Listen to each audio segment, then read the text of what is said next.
Nesse vídeo nós vamos aprender um pouquinho mais sobre a parte de usuários, tá?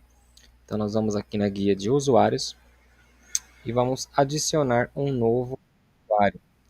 Aí nós vamos ver passo a passo aqui para que serve cada função, tá?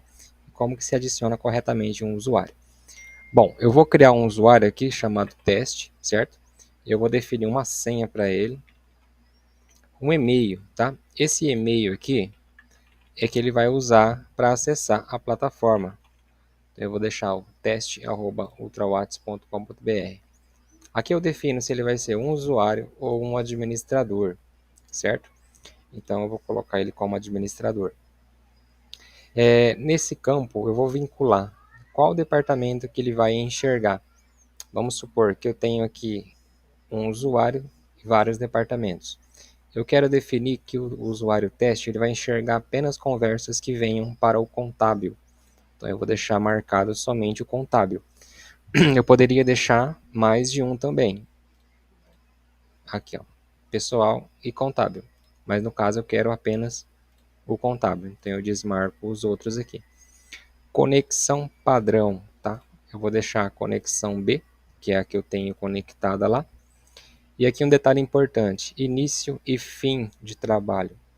Por exemplo, se eu colocar das 7 horas às 17 horas, esse usuário teste ele não consegue acessar a plataforma, por exemplo, 6h59, apenas nesse intervalo das 7 às 17, tá?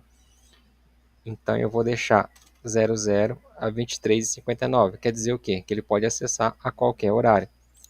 Mensagem de despedida.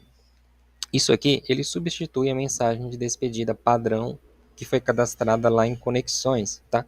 Então o usuário pode ter uma mensagem personalizada para ele, tá? Por exemplo, com o nome dele, né?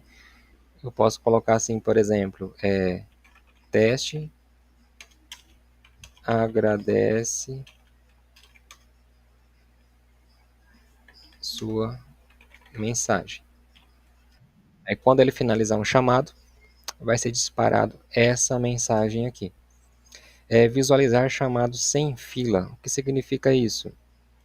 Todas as mensagens que entram na plataforma e o cliente não escolhe um departamento, ela fica sem fila, sem departamento. Então, se eu deixar habilitado, vai permitir que o usuário enxergue essas conversas que estão ainda sem fila e possa aceitar o chamado, né?